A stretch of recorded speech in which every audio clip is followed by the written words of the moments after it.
Hello, everybody. Welcome to the Begin Center's English Zoom program. My name is Paul Gross. I'm a senior fellow here at the Begin Center, and it's my pleasure to welcome you to the latest in our regular weekly series, and actually the latest in a specific series that we've been doing, talking with former Israeli ambassadors. Those of you who've been with us for the past few weeks will have heard me speak with Mark Regev and Matan Vilnai and Michael Oren a couple of weeks ago. It's my great pleasure to have with me today Professor Gabriela Shalev, who I will introduce momentarily. Before I do that, I'll just explain for those of you who are new to this how this is going to work. For about 30-40 minutes, I'm going to speak to our guest and then open the floor to your questions, which you can write into the chat at the bottom of your Zoom screen. You'll see the chat button. You can write those questions in, and I will put those to our guest. Okay, so this is the fourth and final one of this series. For those of you who missed the previous ones, I'm going to later on put a link into the chat for the videos of the other ones. So you can look at them on YouTube. Also, if you're not on my mailing list and would like to be, and therefore receive information about all the events that we do in English, I'm also going to write my email address a bit later on as well.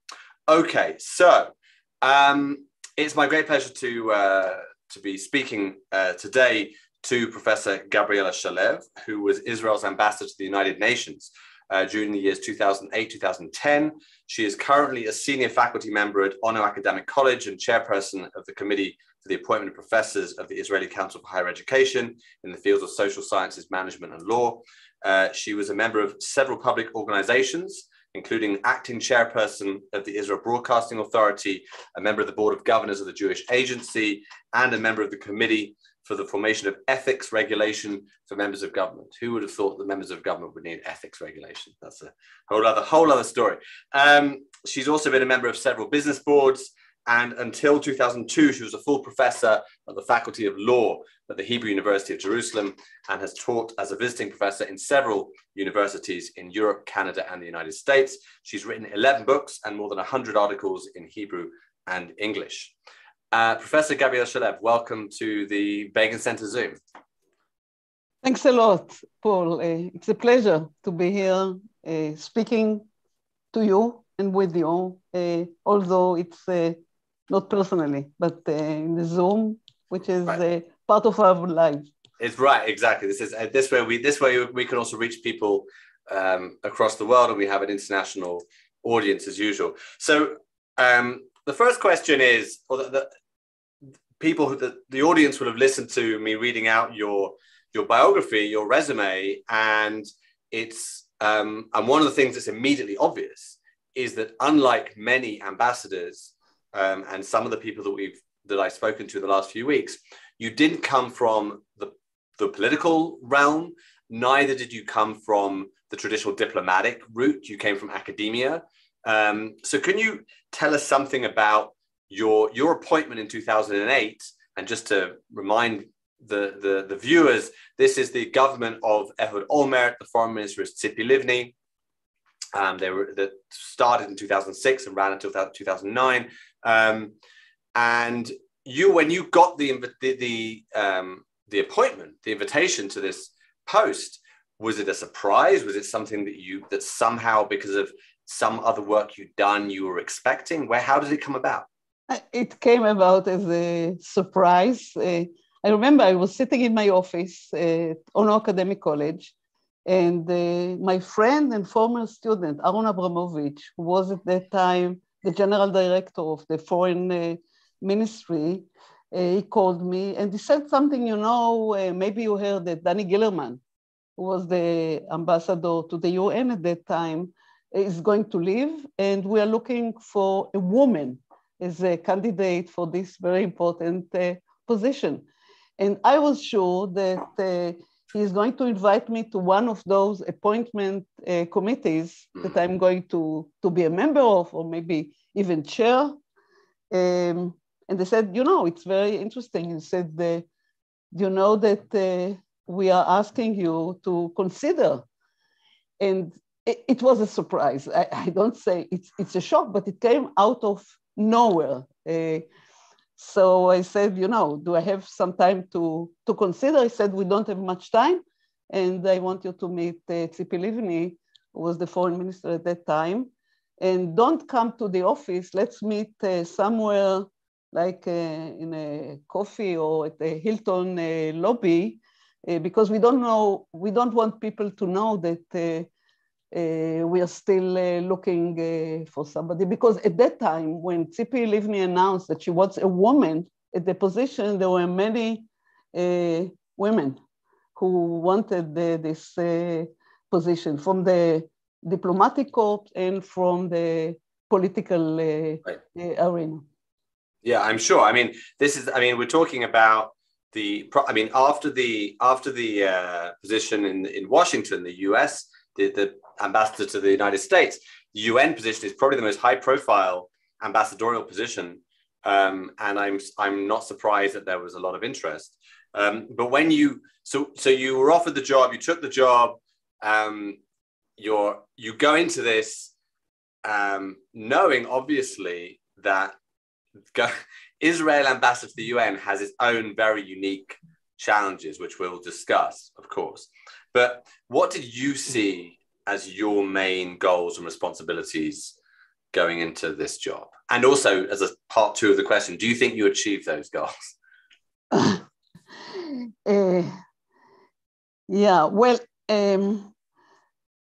first of all, as I said, I considered as it came as a surprise. And of course, I consulted with my family. And after a few days of consideration, I thought that this is a mission that I want to take upon myself. This is part of the way that I was raised and my history, which is interwoven with the history of the State of Israel. I just want to mention that my grandparents on my mother's side were murdered in Auschwitz. And my parents both were kind of survivors. They came from Germany. I still remember all the wars that took place. I even remember the night that the UN recognized the State of Israel. Maybe we'll get back later to it. And I thought it's important to show, I think this is also what Tzipi Livni and Ehud Olmert thought at the time, to show a different face of Israel, Israel that I love, and Israel that is not only involved in the Middle East conflict, and Israel that for the first time in the history of the state is represented at the UN, at the global arena, by a woman, after 14 male ambassadors. And I thought that the idea to have a woman not very young and from a different world, my goal, the main goal, was to represent Israel that we know and love, Israel, which is the homeland of the Jewish people. Right. And I think that what you mentioned about your personal biography, your personal history, is really important, because you sort of, in a way, by the fact that you don't come from the political arena, you're kind of representing the Israel that isn't really known and isn't really understood by the rest of the world, who look at Israel through the lens of either the security situation or the usually extremely dramatic political developments that go on here. And because you're representing neither the political realm nor obviously someone, sort of from the IDF or whatever, it's the Israel that sort of Israelis live. It's the Israel that Israelis know, but the rest of the world is far less familiar with. Absolutely. And this brings me to the goals, whether I achieved them or not. I wanted to show what they call the positive agenda of Israel in the world, namely helping countries that are not as developed, and bringing a different voice to Israel, which is perceived, as you said, as machoistic and involved in wars and led by generals.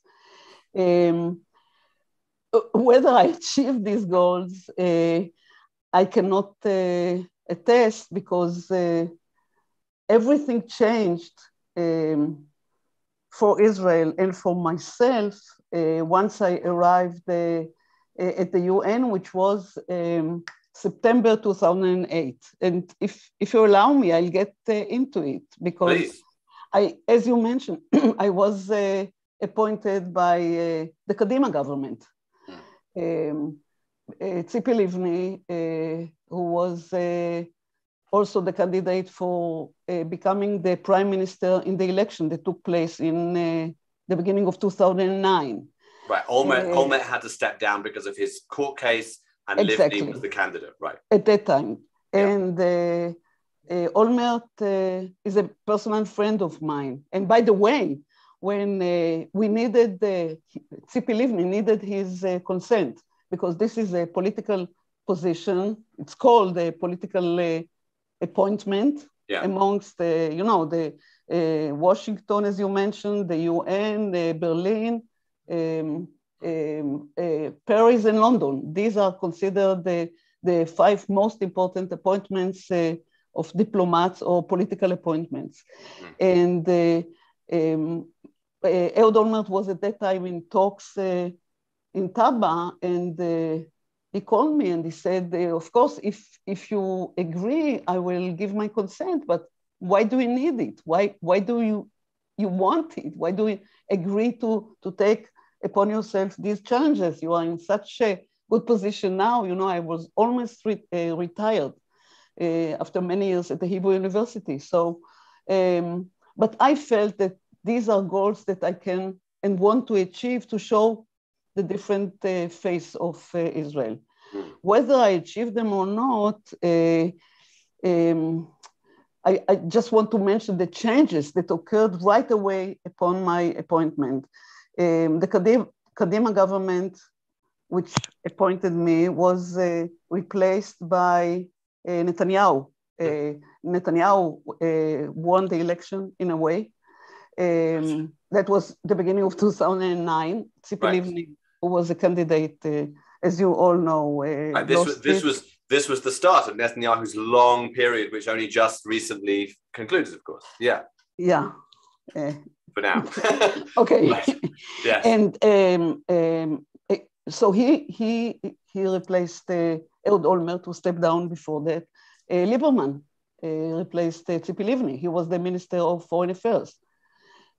On the other side of the ocean, in the White House in Washington, the Bush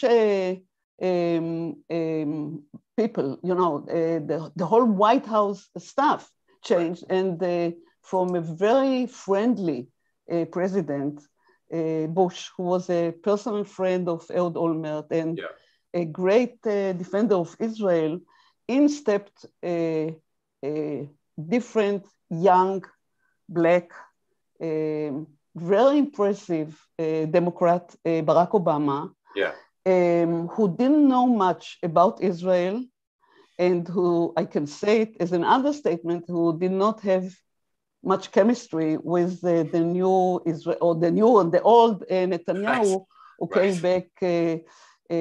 So it was a huge change in the relationship between the countries. And then on top, or at the beginning, the cast-lead operation took place in December 2008. Cast-lead, Oferet Yetzuka, which was Hanukkah 2008, which evolved later on to the Goldstone Report. And I must say, at the end of my tenure was the Mavi Marmara, the Turkish flotilla. So in those 2 years, I did not have much time, energy to get involved in the goals that I wanted to promote. Agriculture, medicine, helping developed countries, showing a different face of Israel. And most of my time was dedicated to the political agenda, to show and to represent Israel in a very difficult time. And I did not mention yet Iran, which is and was and is still the greatest threat to Israel. Right. So, well, I mean, we might discuss a little more some of the things you mentioned, those specific challenges that you mentioned. But I mean, the UN, no one in this on this call has any illusions about this. The UN obviously has a bad reputation in Israel in terms of its the way its bodies function regarding Israel, the makeup of the General Assembly, and other things.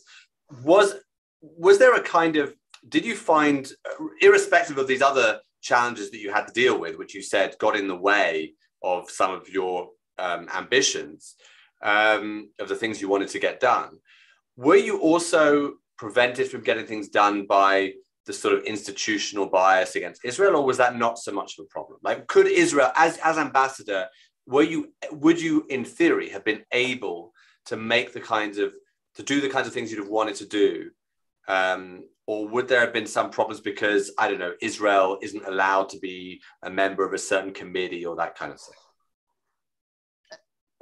As you said, the UN has a bad reputation in Israel, and rightly so. Ben-Gurion called the UN Shmum, right, which I don't know how to translate it, but it means UN nonsense. Right. And he also said it's not very important what the Goyim will say, it's important what the Jewish people in Israel will do. Right. But once I arrived there, and even before, I thought that the institutions of the UN, especially the General Assembly and the Security Council, are very important because this is the parliament of the world. Every country in the world has a representative, one ambassador at the General Assembly. And I think it's very important to voice to hear our voice, to bring it to the world. And as you know, the world is not a perfect place. So how can the parliament of the world be a perfect place? And I found myself over these 2 years, which was a long time ago, like 10 years ago, even more, I found myself not being only the representative of Israel to the UN, but representing the UN in Israel, and to show Israelis that is not Shmum. The UN is important. It's important because we want to show not only our allies, but also our enemies or countries that we don't have relationship with, to show what Israel is really about in the General Assembly, in the Security Council, in the committees, and even in personal and friendly discussions. So I think this is one of the things that I found important. And I know there are voices to get out of the UN, even at in America, in the US, you hear them. I think McCain, who was a candidate for presidency like 12 or 14 years ago, he also said that we have to have a UN of the democratic states. Democracies, I remember. Yes, of democracies. Yeah. And Trump also, had a very negative position towards the UN. But I think, and in Israel, I sometimes hear these voices as well, but I think it's very important to be there and to build relationship. And as some of the members of the UN said to me, help us to help you. We have friends in Europe, mainly in the United States, and we need to have this kind of relationship with them in order not to continue and be the enfant terrible of the world, because Israel is indeed very isolated at the UN. But you have to be there and to represent Israel that we love.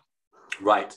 So you mentioned the importance of the relationship with the United States in particular, and I want to read something. So you mentioned, of course, there was this change in administrations. Bush, who was part of this, I guess, a kind of had a sort of instinctive affiliation with Israel in the same way that I think Reagan had and Clinton had and some other presidents had, and Obama we don't need to get into all the controversies now. We also discussed it with Michael Oren a couple of weeks ago. But Obama didn't come in with that, right? He right. didn't have that instinctive feeling for Israel in that way. What I do understand from what I've read and from what I've heard is that you did have a very good working relationship with Obama's first ambassador in the UN, who you worked with, Susan Rice. Who then later, I think, went on to be the National Security Advisor. And she was also, I think, on the very short list to become the vice president of Biden. Really? Of Biden? Yes. Interesting. Yes. But then Kamala Harris. Right. Position. Okay, that would have been an interesting pick. Okay. Maybe she was too black. I don't know. She used to tell me, see here, this is black blood that is running in my veins, because she's very much like Obama. You know, they grew up together. They got the same kind of education. They were Rhodes Scholars in Oxford. Her children used to play with Obama's daughters. So she was not only his representative, but she was very, very close to him. So I want to read something from her. This is from Susan Rice's memoir, and she talks about the U.S.-Israel relationship and her role in the UN, and mentions you specifically. So let me just read this out. So she says, I met the permanent representative of Israel on day one. Israel is the focus of outsized attention at the UN, most of it unfair and excessively negative. My responsibility, as is traditional, was to stand up for and protect Israel against attacks on its legitimacy and security. It was a role I embraced with passion and played aggressively throughout my tenure at the UN. I loathe anti-Semitism and racism. For me, it's personal. And too much of the anti-Israel vitriol at the UN stems from crass prejudice. In my early years, my work in defense of Israel was greatly aided by having a first-rate partner in Gabriela Shalev, Israel's first and only female UN ambassador. Gabriela is a distinguished professor of law and a jurist. At our first meeting, she greeted me alone in her private office. She talked movingly about her love of Israel, the tragic loss of her husband in the 1973 Yom Kippur War, and her two beloved children, whom she raised alone. I hope you don't mind me saying this. Old enough to be my mother, she says. She and I became close, sharing perspectives with brutal honesty, plotting ways to serve our shared goals, and lamenting the forces that made Israel a perennial target at the UN, and the Netanyahu policies that gave near daily fodder to Israel's critics. To this day, Gabriela is my sister. This is very nice. So it's clear from that, firstly, like a very personal, clearly personal relationship you two developed. But can you share something of from your side, your sort of response to Susan Rice's, to what Susan Rice told us there? I think somewhere she mentions that we were like fighting in the trenches against the delegitimization of Israel. And sorry. I didn't. She says we fought together in the muddy trenches at the UN. Muddy trenches, right, of the UN. So she had the same kind of attitude towards the UN. But of course, you know, that's the United States, the biggest and the most important country in the world. And once I said that I came back from the UN more of a Zionist and more of a feminist.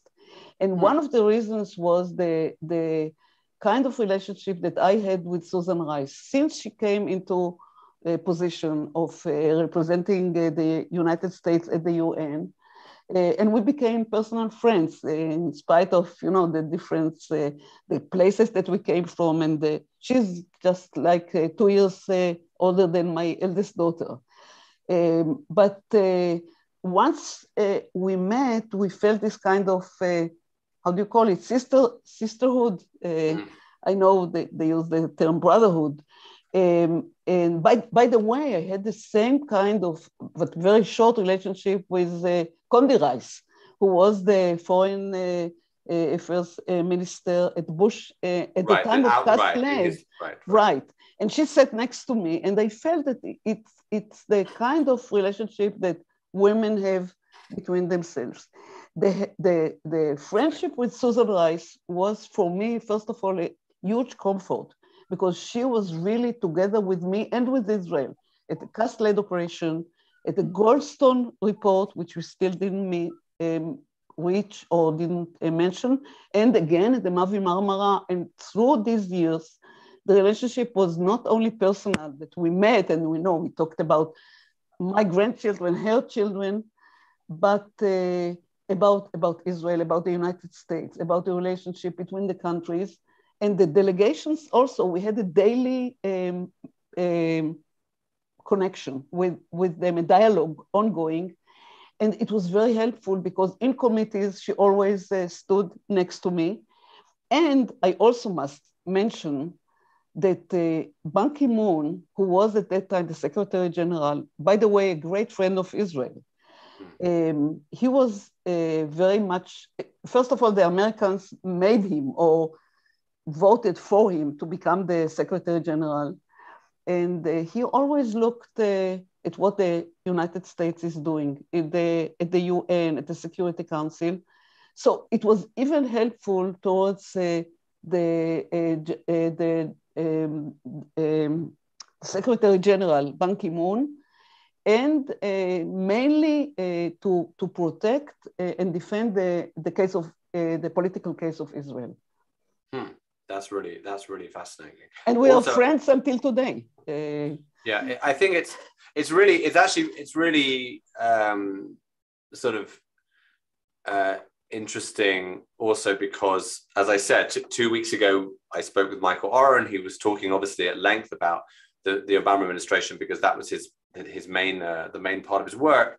And this gives a kind of a slightly different, like a nuance to the to like a part of the administration, which was, despite all the controversies and, as you said, the very difficult relationship between the two leaders, between Obama and Netanyahu, on the UN at least, there was this very good working relationship between the two ambassadors. Although I must mention, Hillary Clinton was the Secretary of State at that time. Yeah. But by the way, this was a position that Susan Rice almost got, but only because the affair, if you recall, in Benghazi, and the Republicans being against her in the Senate, she did not get it. But Hillary Clinton was throughout my tenure and later on, she was very critical, mainly of the settlements and the Netanyahu policies. Right. So this was also a problem to disconnect what happens in Israel and the end of the freeze, which Netanyahu announced during these years, and protecting Israel the way that the United States look at Israel as a democracy, the only democracy in the Middle East, and sharing the same kind of values. Yeah, right. Yeah, I think that's an often and ever present sort of part of the U.S.-Israel conversation, is this question of shared values and nevertheless the criticism or the difference of opinion particularly on the settlement issue. So let's discuss a little bit. And I want to just remind people to write their questions in. We've already got a few questions, but keep writing them in. So as you mentioned Operation Cast Lead, which people will remember was a sort of, 3-month-long war between Israel and Hamas, which was very. There were a lot of casualties on the Palestinian side, and then you had this report, the Goldstone Report, which was a UN report. Was it the Human Rights Council? Was it the UN? No, it's in Geneva. Yes, the Human Rights Council. Human Rights Council, UN Human Rights Council, led by Judge Richard Goldstone, who was a Jewish South African judge. Yes, which was very, very critical of Israel, and many people pointed out certain things about it. For example, that some people who were on the panel were sort of had a record of already being sort of very anti-Israel in their opinions. it was kind of like pointing to the jury someone who'd already convicted the defendant before. Which happened just now by, again, the Human Rights Council, the letter that Prime Minister Lapid sent to Guterres, also a commission of inquiry regarding Shomer HaChomot, or the war in Gaza a year ago, again. Yes. Right. In that case, here we have it. I mean, here we actually have someone on the commission who's sort of making anti-Semitic comments about Jewish power, who's supposedly a sort of impartial judge of Israel's behavior. So we had this situation, the Goldstone Report. By the way, I should remind people, Richard Goldstone actually recanted. He actually wrote an article. He wrote an article, I think, several months later, in the Washington Post, in which he said something like, "If I knew then what I know now, I wouldn't have done this report," or something. And you know why? Because I think at the synagogue in South Africa, they wouldn't let him in because of this kind of report, which was so one-sided. It was awful. Yeah. So what's it like being in the UN in that situation? Because you know that there's this overwhelming General Assembly majority against Israel on this issue. America is with us, which is good. But how did you go about? Did you know that there were other countries that could be relied upon to support us? Did you have to convince certain other countries to support us? How did it work? Right away, I realized that the General Assembly, you have this, what we call the automatic majority, which is the nucleus of Arab countries, and then Muslim countries, and then many other, mainly African countries, which form like 2/3 of the members of the General Assembly, which is 112, I think, the not identified states or ambassadors. At that time, there were 192, I think, ambassadors sitting at the hall of the General Assembly. And I used to see on the board, the green lights whenever Israel came to this discussion. I realized right away that there's no way to win in the General Assembly because the Arabs have such a huge influence. By the way, I think it's a little changing now because of the Abraham Accords and the better relationship that we now have with some Arab countries. At that time, we had Jordan and Egypt, who were friendly, but very cold friendship. And there was no way that they were going to vote with us. So once I realized it, I knew that the most important thing happens at the Security Council.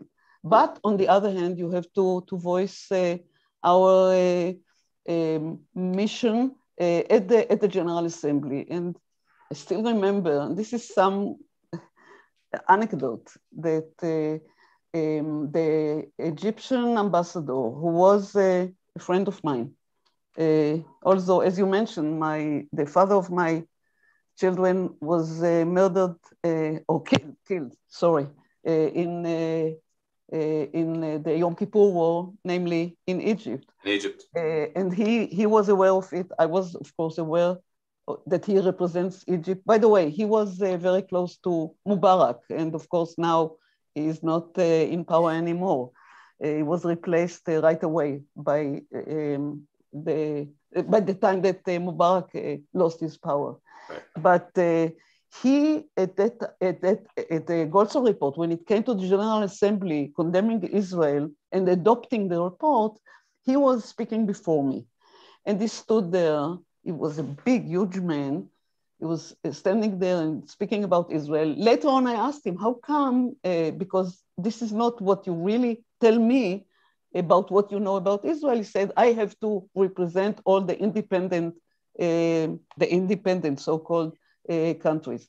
But when I saw him and listened to him, I asked one of my assistants in the Israeli delegation to bring me a chair because I did not want to sing at the podium there. I wanted them to see me and to hear me. And it was one of the speeches that I still remember that I'm kind of, I can't say proud, but I know that I brought a different voice. People were listening after all the blames that were brought. But I must say again that the General Assembly is not where things are decided. The most important place is the Security Council, which has much more power. It's more effective. And there we have 5 countries, the permanent members. One of them is the United States. It's the UK, France, China, and Russia. And we always trust, and those 5 permanent members of the Security Council have the veto, the power to write. And they don't always use it, but mainly the knowledge of all the members of the Security Council that they have the veto. And this is something that we were working on.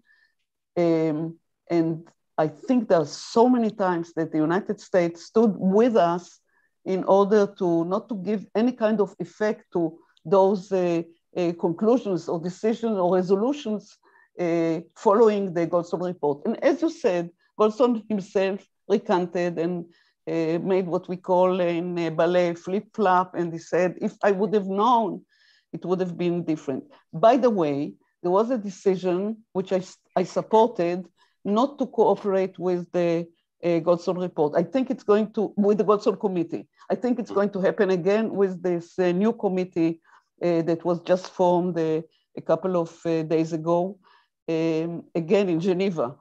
It was a decision of the government, the Netanyahu government, but the Labour was part of it, and I think the only one who said that Israel must be represented was now the president, Bougie Herzog, but he was the only one in the government who said, we have to cooperate with the Goldstone Commission. We did not.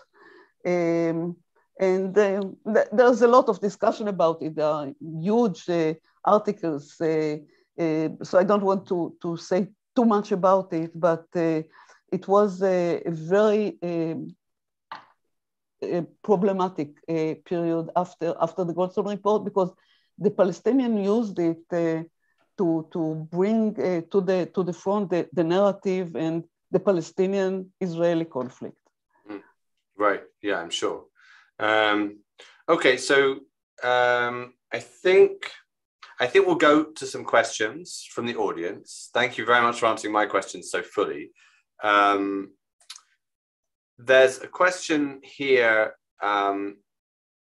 from Shmuel Yerushalmi, who asks, as a former ambassador to UN, what future do you imagine that the UN will play in some of the major global issues of the day? So, for example, pandemics like COVID, or the Russia-Ukraine war, or climate change. What role do you think the UN can play, if any, in those kinds of things, given your knowledge of how it works? Well, my knowledge is not as updated because I'm speaking about like what I finished, I concluded my term at the end of 2010, which is 12 years ago. I think, first of all, we cannot speak about the UN as a homogeneous body, because there's the General Assembly and the Security Council and the Council of Human Rights in Geneva, and many other committees and the institutions that are somehow connected to the UN. And I think in the political, or one of the missions of the UN is to prevent wars and conflicts.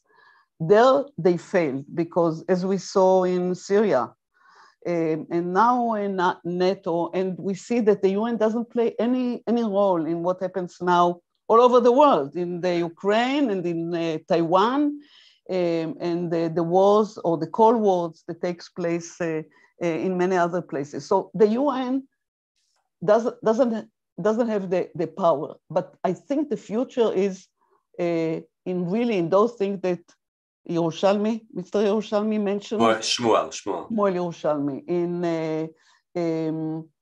helping in terms of developing country, agriculture, bringing knowledge to other countries. And there Israel takes also play, is one of the most important players. And also rights of children and illness, pandemics like we see now. So institutions of the UN are still very important. But this is the kind of future that I see for the UN in what they call the goals of the next 50 years, which is more medicine, agriculture, and rights of women and children in undeveloped countries. Right. No, that makes sense. And I think of course, the problem with military conflicts is that invariably one of the permanent members of the UN that has a veto is involved. So Russia can always veto, China can always veto when it comes to Taiwan. So it's always, this is the problem to some extent. So Svi Berg has a question. He says, and you alluded to this when you talked about your friendship with the Egyptian ambassador. Did you find a difference between the public animosity towards Israel by some countries and the attitudes that you encountered behind the scenes? Thank you. This is something very, very important. It's a good question, and I hope I have the good answer. George Orwell in 1984, in his book, he speaks about double speech. And I found it, and I didn't realize until I came to the UN personally, to the corridors of the UN, that there's a lot of hypocrisy. People speak differently when they are on the podium or at the Security Council, and when they speak with me or with others, and it's completely different. The attitude towards Israel, even by countries that always blame us and speak about Israel in terms that we don't want to hear, when they speak with me or with other representatives of Israel, they speak completely different. I can give you an example. Just before the cast-led operation, we hosted a dinner at home, and a very important ambassador, I don't want to mention, but from a very important country, and the country that was behind the Oslo Accord. So you can guess who it was. He was at the table coming back from, I think it was Saudi Arabia. And he said, maybe he was a little with a jet lag, and maybe he was drinking too much wine, but he said, you must destroy Hamas. This is what he said. And this is a country that is always looking for peace, and you must destroy Hamas. And this is the way that people used to speak to me when in corridors, when in private homes, when in private meetings. I had all those kind of meetings with countries that are not only don't have relationship with Israel, diplomatic relationship, but are always on the other side of the resolutions. And this is something that I found at the UN, this hypocrisy. For me, it was very disturbing, because coming from the academia, you know, where you have to be honest and speak about facts and not speak differently about what happens in different fora. Anyhow, this is what I found at the UN, and it is indeed disturbing, but maybe this is politics and diplomacy put together. Right. It reminds me a little bit of what's sort of been revealed to some extent with the Abraham Accords, now that we have these more open relationships with some of the Arab countries.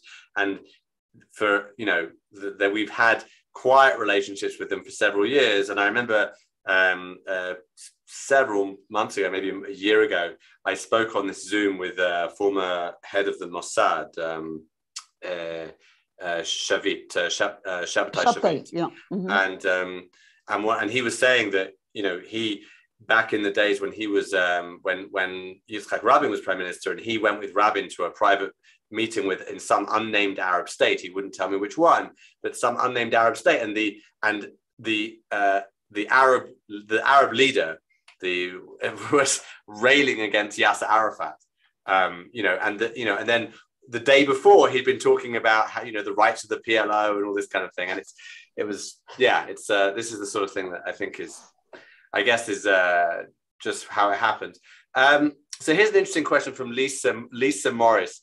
It's about going back to the point you made, I think, about coming out of the UN, maybe even more of a feminist. So she says that you mentioned Tzipi Livni was looking to appoint a woman. Obviously, Livni herself was a woman, and your relationship with Susan Rice. As a woman, did you experience challenges that you feel men did not have to deal with at the UN, or were there even advantages that women may have as a result of their sisterhood instincts that men do not? I'm not saying this, she's saying this. Maybe I'll say what I always say when people ask me. I think to be a woman is a benefit. It's a privilege. Men do not have the experience of bringing children to the world or raising them.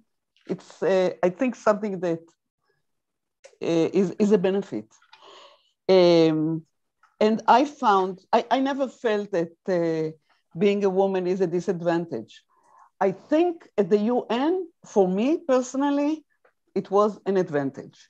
First of all, I think all men respect women. They have definitely a mother, they have sometimes a wife, they have daughters.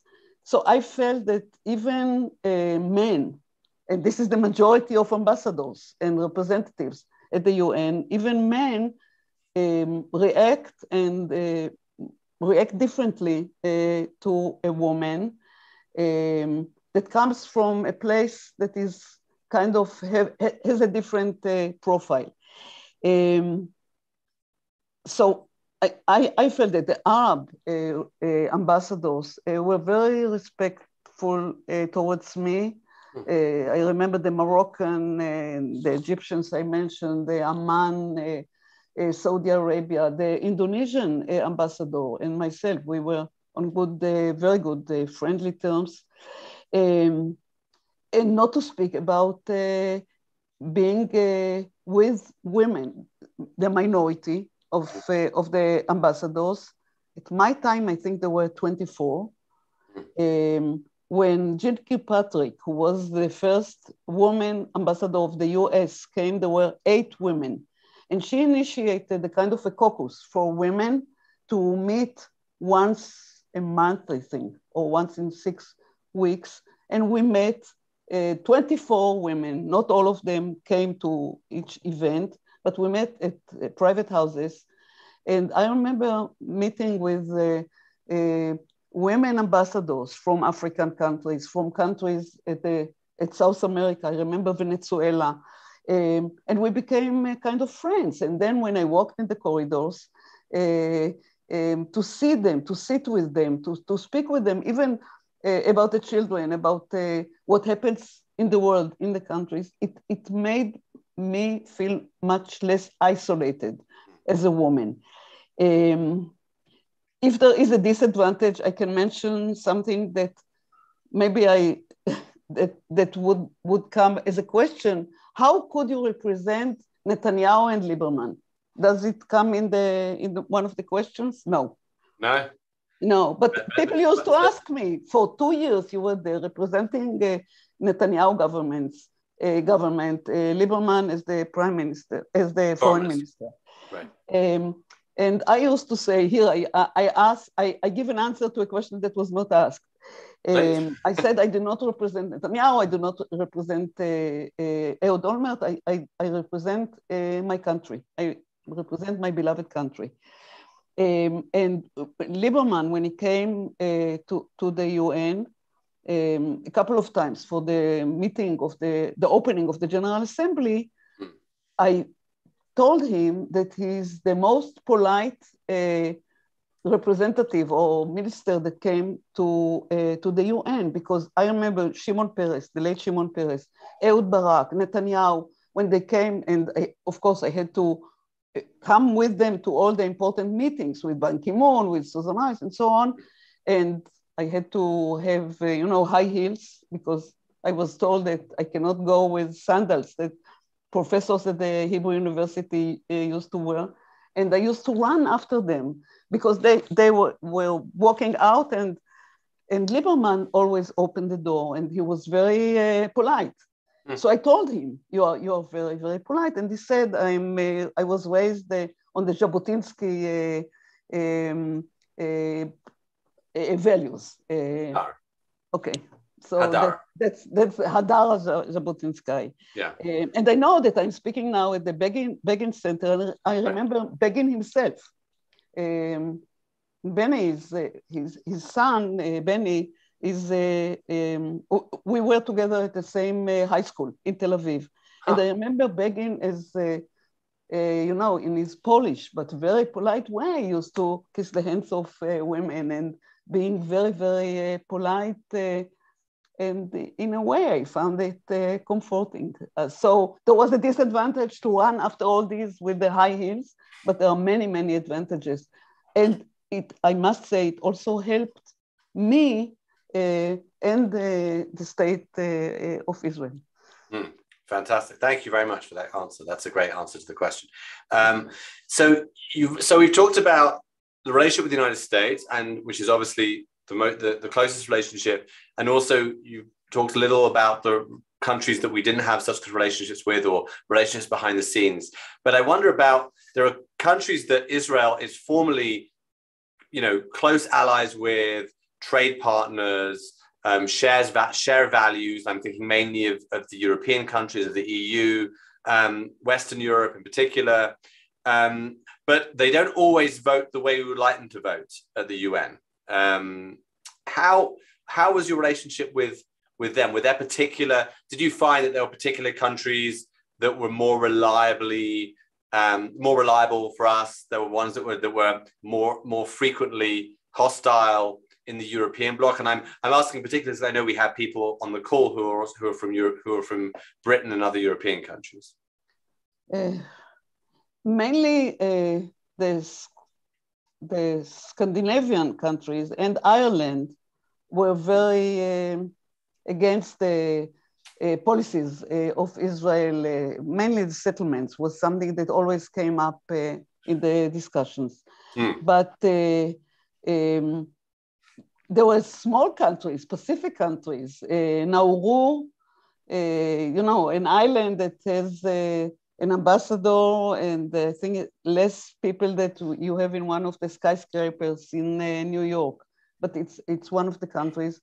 And of course, what's the name of that country that always votes with us? Micronesia. Micronesia.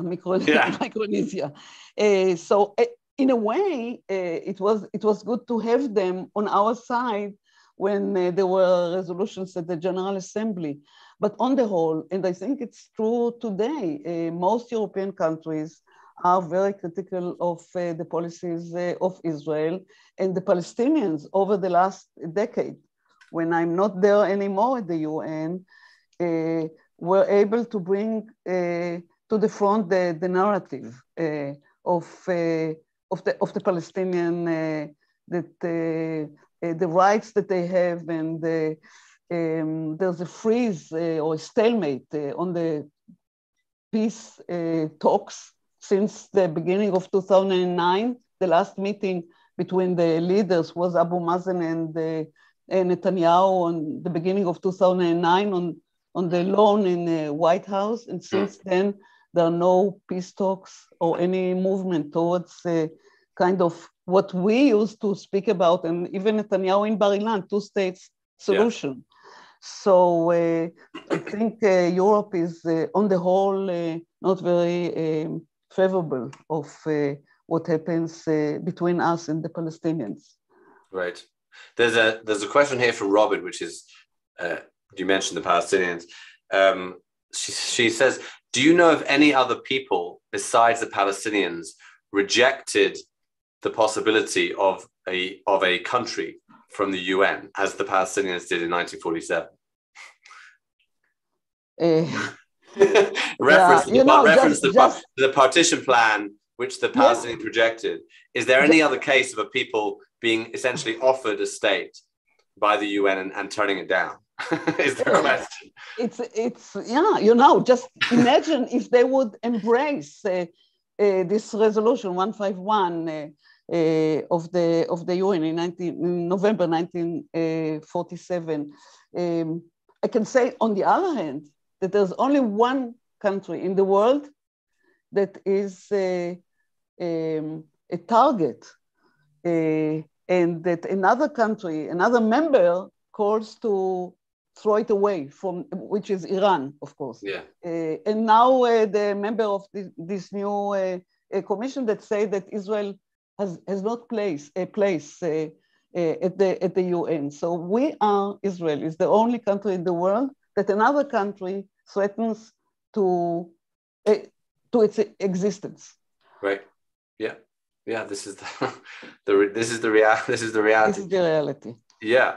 And I don't know about any other country except the Palestinians that was offered the country, but we did embrace this resolution. And since then, I think we have to, and this is something that I want to mention, that the UN and Israel were formed or established right after the horrors of the Second World War and the Holocaust. And both Israel and the UN said, never again. Yeah. So this is something that we also should remember when we speak about the relationship of Israel and the UN. That's a great point. So maybe just one last question. You said a few times that you believe that it's important for Israel, despite all the many problems of the UN and its relationship with Israel and the way it behaves towards Israel, that it's important that Israel has a voice, that Israel doesn't dismiss the UN or leave the UN or any of these things that have been suggested, but Israel does make its voice known. Do you think, how important, even symbolically, do you think it is when Israel votes in a certain way in the UN? I'm thinking of, for example, I think most notably of late was Israel voting against Russia in the debates in the Russia-Ukraine thing, especially at a time when there was a lot of talk about that Israel wasn't getting behind the Western effort enough and all these kinds of things. And then Israel did actually vote, didn't even abstain. It actually voted in favor of, I think, an American resolution against condemning Russia. How important are those kinds of things, do you think? We should not exaggerate with the importance of resolutions or the importance of being a representative at the UN. This is not the place where decisions or important decisions or resolutions regarding politics take place. They take place at the headquarters, namely Jerusalem or Washington or London. And even if Israel voices some kind of neutrality or try to stand beside one of the parties to the conflict, this is always led by the interest of the country. It's all interest. The whole UN is led by interest of the different countries, and it's not very. I don't think it has any influence on what happens, what is decided in one of the committees or at the General Assembly. Okay. Thank you for that. Thank you for that answer. Okay. Well, Ambassador Dr. Gabriela Shalev, it's a great pleasure and privilege to have you on the Zoom, and thank you very, very much for answering every question with so much detail and information. And you've really given us a window into this world that I think we think we know at least something about, because everyone who's interested in Israel knows about the whole UN Israel story. But to hear it from someone from the inside is really enlightening and helpful for us. So thank you very much. Thank you, Paul. Thank you for hosting this, for me, very interesting event. And if there are more questions, maybe you can write them and I will gladly refer to them. And thank you. Okay, so there's the invitation, everyone. You can email me with questions, with more questions for Ambassador Shalev. I'm just putting in the chat. This is the link, the YouTube link to the previous discussions that I have with ambassadors. For those that missed it, my email address, paulg@begincentre.org.il, for those of you who aren't on my mailing list and would like to be, or if you want to put questions that I can forward to Gabriela Shalev. Okay, thank you, everyone. For those of you who are regulars to this, I'm taking a break for a few weeks. It's the summer, I have holiday. Even I'm allowed a holiday, but I'll be back with another of these discussions on the 31st of August. So check out what we're doing on our Facebook page and our website, or get my emails. And thank you everyone for joining. Thank you again so much for Gabriela Shalev, and hello, farewell to everyone. Bye.